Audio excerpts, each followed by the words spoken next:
Glad that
Ten wolves near here?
I'm assuming voice, the floor is open for voice.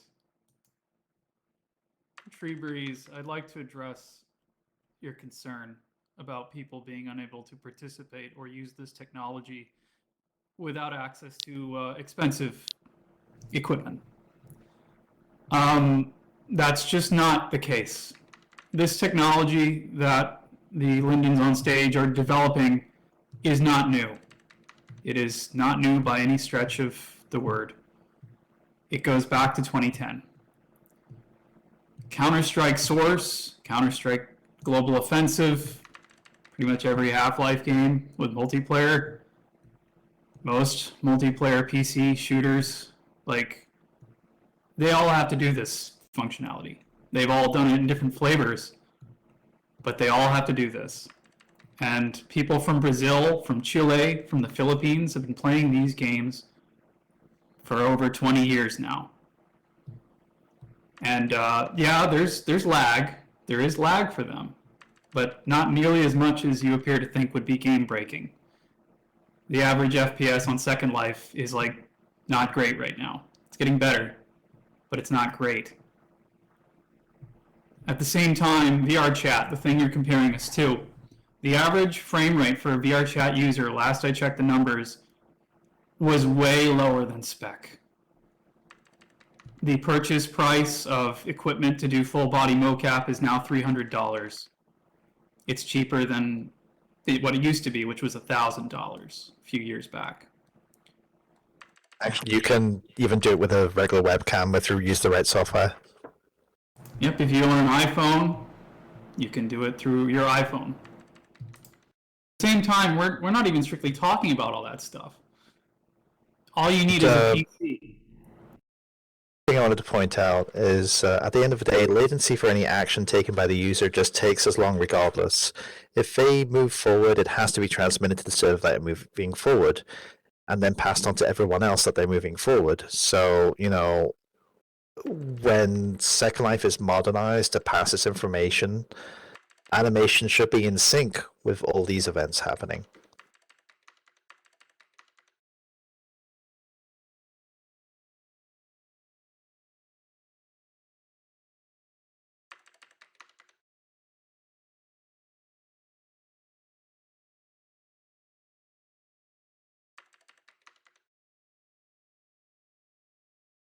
I am in the UK, specifically Northern Ireland.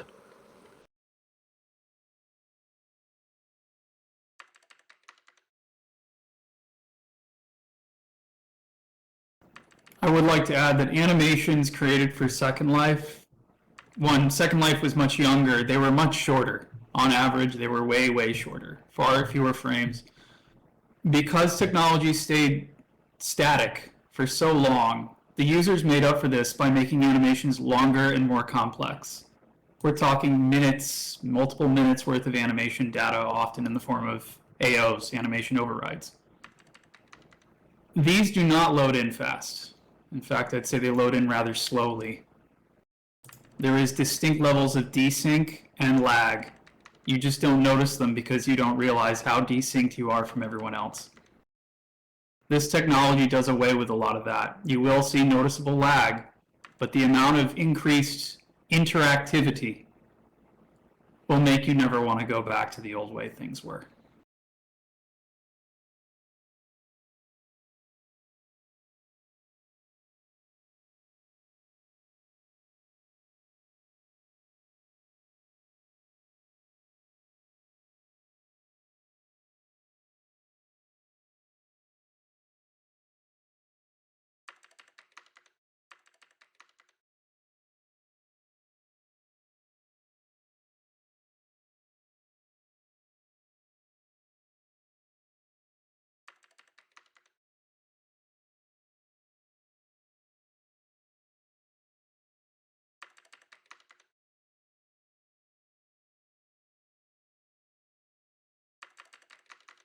Leviathan is pointing out that the way movement works in the in Second Life is you're actually just telling the simulator you want to move forward, and it applies it it applies a force vector to your avatar, and then that gets relayed back to the viewer.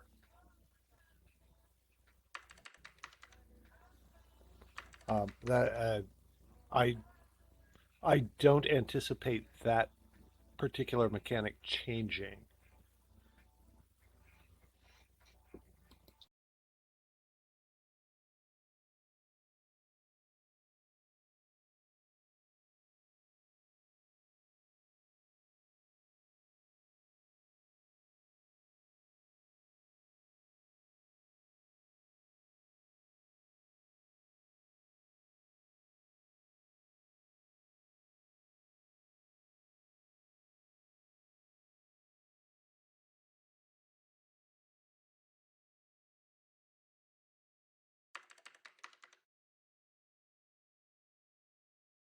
I think there was mention of little tweaks to try to get more exact information from the simulator as far as like where a user points themselves, where their forward position is.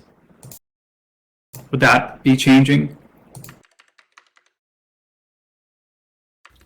No, I hadn't anticipated changing that. Because I know there's a lot of wiggle room as far as like where I'm pointed forward on my screen versus what everyone else is seeing. Yeah, have you ever tried to line up? I've tried so many times to line up a handshake HUD, but but Well, I mean, yeah, so Leap would be able to do that, obviously. It'd be like, well, no, you have to be pointed this direction, or I guess the hand will find its way to where it needs to be. right. You that API I specified, you'll be able to list several attachment points that you want to orient and move. Right, so you could orient my body this direction, uh, move my hand to this location with this orientation.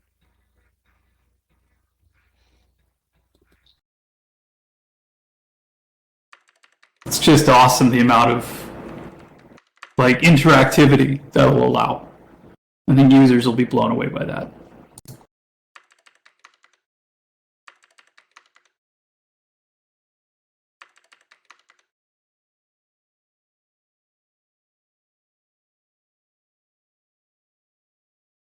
And yet yes TB tree yes trees, um, those functions have built in uh, the the delay is, I mean, there is some delay on the sending of the information. It's throttled on both the simulator and the viewer as to how often it is updated. There is a change coming that will make that throttle a little more dynamic, but the functions themselves are gated, are gated, are throttled, or there's a delay built into them, and that's on purpose.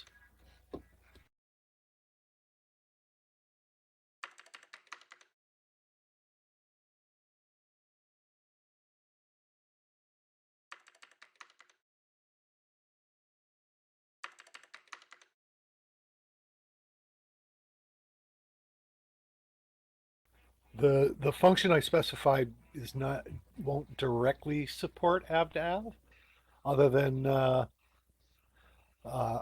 other than uh, if you get the position of another avatar, you can always point to that world location. Uh, there's one that I want to do following after I've had some time to sleep on the permissions implications. That will say, uh, uh, put my right hand into this other avatar's left hand.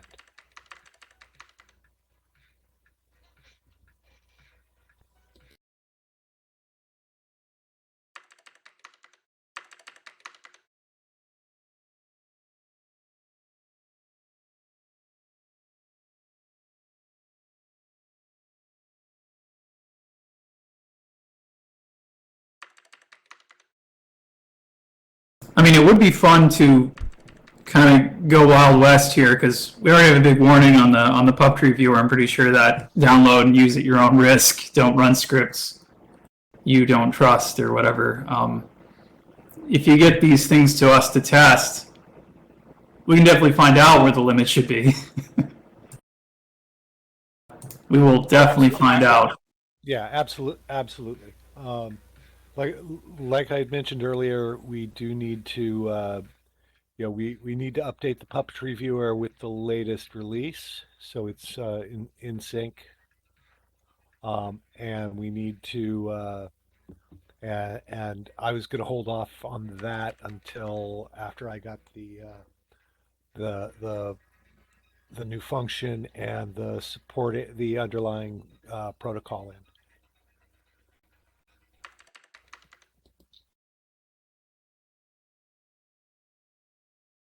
Hopefully that'll be by the next meeting.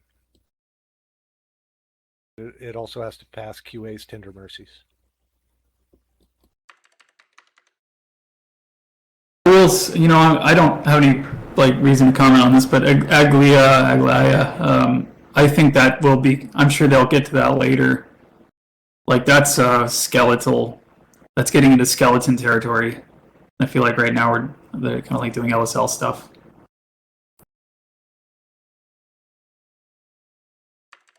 I want to be able to do that so bad, but skeleton is interesting.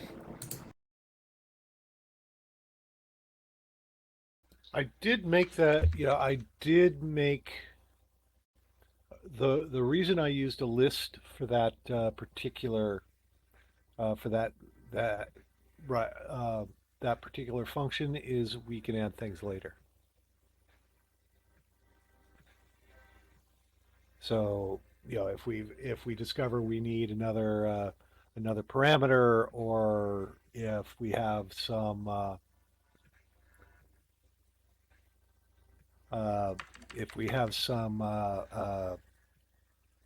easing function that needs parameters to it, we can add those, and it won't, and that won't break.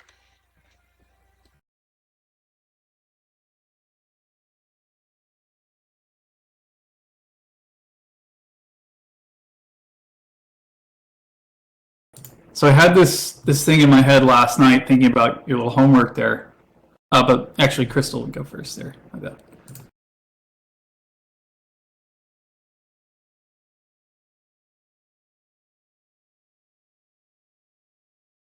Not enough so that you notice, Crystal.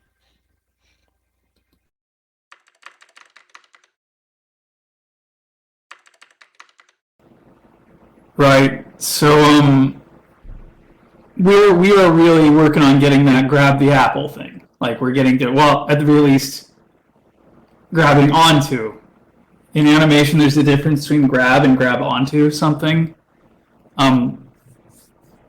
I don't like to belittle anybody or anything, not meaning to do that, but you understand the difference between grab and grab onto, right? Like in the context of these functions. Think so. I think so. You want to be able to, if for grab it means go to that location. For grab onto it means track that object. Yeah, so when a character grabs onto a thing, let's say our apple, okay? Grab, obviously we grab the apple. The apple is now in your hand. It is a part of your space now, sort of. It's obeying your space. You. Like a pull-up bar, right? So what happens if the apple is bolted? It's made of metal and it's welded to the pedestal, and you grab onto it, and now there's a snowstorm or like a hurricane. Suddenly you were just flailing about. This apple is there though. You are stuck to this apple. You're now part of its space in a sense, right? It is controlling you, or so long as you hold on to it, it is controlling your movement. We are on that first part, which is, I assume, either grab or grab onto. Not sure which one. Okay, I mean that makes sense. Grabbing the apple, making it part of your space, you can already do, right? And once I give you the functionality to place your hand at a location, combined with the ability to detect the ability to detect the collision, you already have the ability to attach that apple to your hand, which then makes it part of your and it becomes part of your frame. Right? It moves the same way any other attachment would. That's excellent. That's where we're at there. Cool. Right. So what the two missing pieces on that are position my hand and collide my hand. And I'm working on position my hand right now. Um, the the holding on for dear life to the apple in the middle of our tempest. Um, that's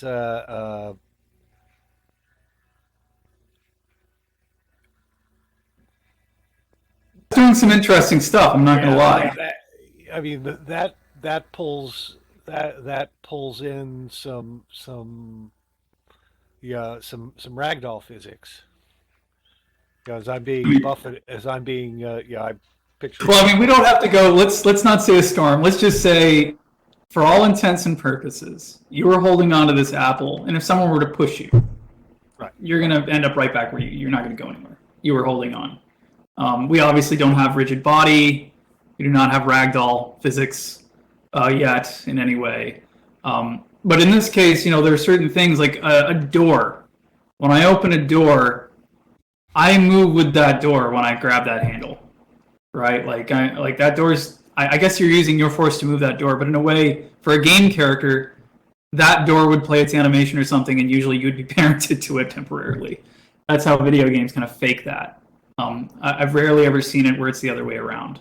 But I mean, that's becoming more common, right? But if we're working older and working our way up to the modern era, the door would usually animate the character. You'd be temporarily part of that door. Right. I'm still thinking about how you do. The way I do the holding onto the apple in the windstorm. Yeah. Is I would at least in a second life in a foreseeable future second life context is I would target my hand to the apple so that no matter where the avatar moves, that's where my hand my hand is going to stay on that apple. It's not actually attached. And then I would then I would play a traditional animation of being buffeted around, holding on for dear life, being buffeted around. Right. That'd be the traditional classico way of doing it. Yeah. Yeah. And I think that's probably where we're gonna end up here. I mean, that's a very extreme example. The most basic example besides a door would be a handhold, right? Like, let's say I have a space station sim. We're on the ISS in a sim, right? You have handholds and things all over the build where characters can latch onto if their hand touches it or their part of their body touches it. You could have an animation play, right, for the reach out grab as soon as they interact with that thing, and they can grab onto it. They're now part of that space. It's kind of like sitting. Well, to be honest, you could simulate that, I guess, with experience. You could have an experience that just creates an invisible object that the avatar sits on, mimics physics, then use the IK features to basically hold on to the handrails as they're moving by. Like, I don't think that would be a problem. That would certainly work. How crazy would it be to have the origin of something temporarily moved to the hand or something like that? Is that even possible? You'd make me cry. Okay. Why would you want that, though? I don't know. I'm spitballing here, man. I'm thinking like as an animator, there's a lot of weird tricks I do in the editor, and I'm just wondering what's possible. I'm poking around.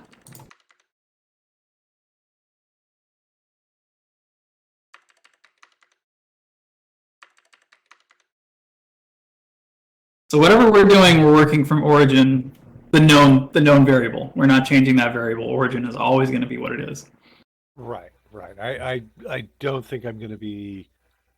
I don't see us changing because that would change the way movement works, the way all sorts of. Okay, one wrench to throw in here. How does traditional sit work for origins? How does that work? Because every time I've made an animation for sitting, like, and I'm talking about like object sit, not specifically script sit, object sit. I always feel like it's weird, off slightly.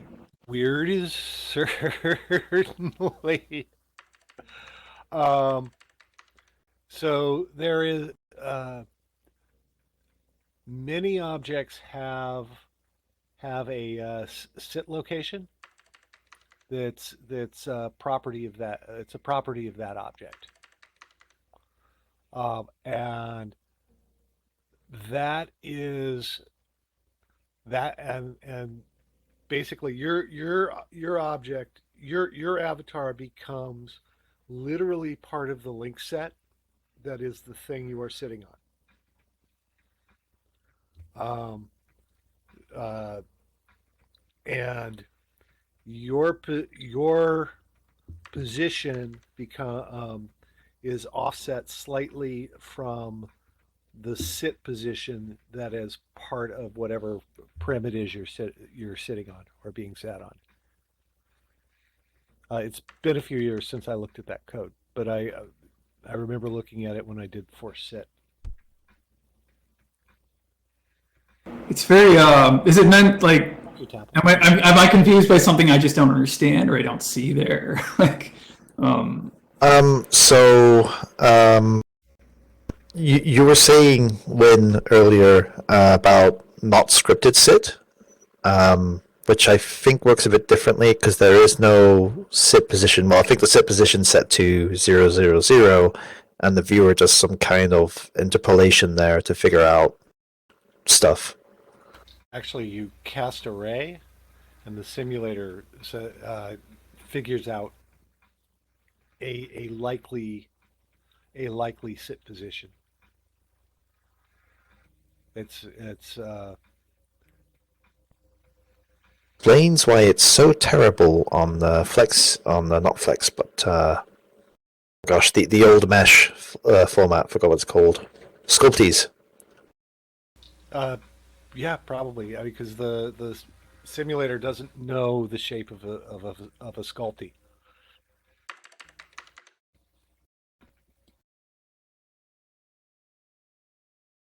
Or a square. I think you can set it to pretty much any prim shape you like.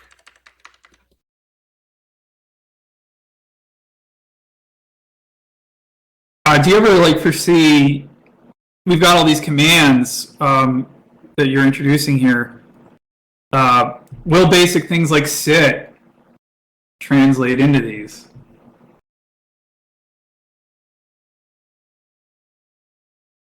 In a more intelligent fashion.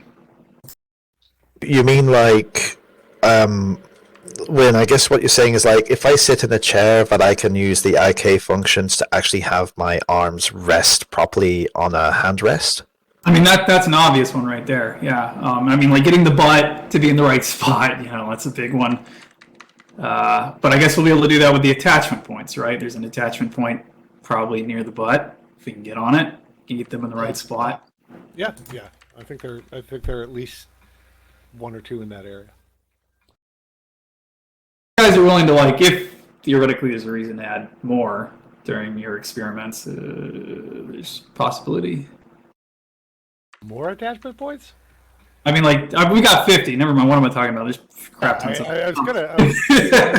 I was gonna say, you. It's like, do you want more? Yeah, poking around here, just leaning around. Yeah, yeah. I think there are what? There are 5, 6 HUD attachment points that really don't play into this. But yeah, I mean, we go up to, I mean, 50. I think the high one is 55. Yeah, thanks for stopping in, Leviathan. Always a pleasure to hear from you. Thank you, Leviathan. Yeah, so I guess we're all just very excited now. We're, of course, managing our own expectations. This is all experimental, always due to change, but we're awaiting what you guys come up with. I'm just really excited. I can't wait to get my hands on this. So yeah, like I said, I'm gonna get. I'm out a few days next week, so I might not have the function ready in time, but hopefully I'll be able to have the new viewer and stuff uh, out so people can play with it. Well, I hope you enjoy your time off regardless. I'm sure I will. It's well deserved.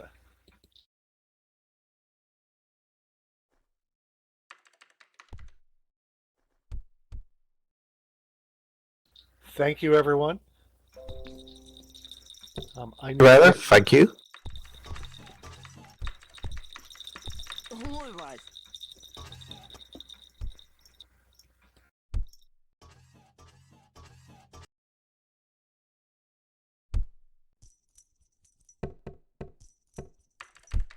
Man, I'm so glad they put those balls back. I can't grab them with my mouse hand though.